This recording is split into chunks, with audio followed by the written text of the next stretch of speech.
Sis Libiran Collection, yes! Okay. Oh, nahilo pa. Nahilo ako doon. Ano yung review? Anong review niya? May construction daw siyang in-one. Pero mas nakakapagod daw yung naging role niya ngayon. Ano naman siya? Kasi driver, This is church, photo. bagger. Oo. Bagger. Kasi di ba namin baggage counter? Mga limang bag yung Deposit. niya. Oo, kasi maglalakad na eh. Nag-offer din ako ng valet parking. Oo, valet parking din si Sis. Tapos naging rag for the phone. Grabe sila. Naging photographer. Photographer in various formats. May digicam, may cellphone, may film cam. Disposable. Oh, kulang na lang. Papunta na siya pa photog team eh. Paano yan Hindi ka maghain ng pasta ka din. Hindi, huwag ka pumikit. Tut.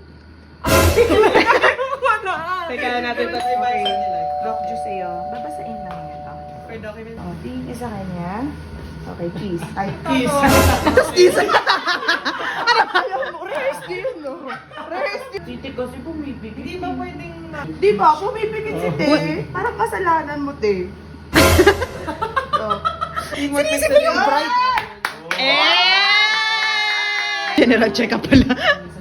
Ayun. After hours, ito na po ang aftermath niya. Girls night out na siya. Tingnan mo. Gumagano na din siya. A day in the life with the girls. A day in the life with the girls. Kaya nga lang napag-drive na hindi ako mapag-focus. Sobrang dami cheese. May intriga siya. Nagkakaroon po tayo ng ano talaga. Dr. Kwak-Kwak po. Yes. Isa pong kamada session ng nangyayari ngayong gabi. Hindi. Tapos yung ambag niya, kabayan. Ito lang. Lighting committee lang ako. Second challenge of the married life. Kamada. Later, iba na ang kakamadahin. Na para ba? Lipat bahay ka. Nila for today. Bridesmaids ngayon in services na ba? May mali- Bridesmaids by day, Lala Move by night. Ay, hindi dito. Ayan Kuya na. Vince, paano ka makakakita sa likod? Oo nga. Ano pa? Prayer sent na lang.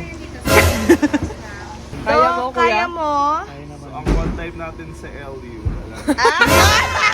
Talaga naman sa kanya talaga galing yun. Para lang hindi sa pagod na pagod. Oo, Today. na parang Na parang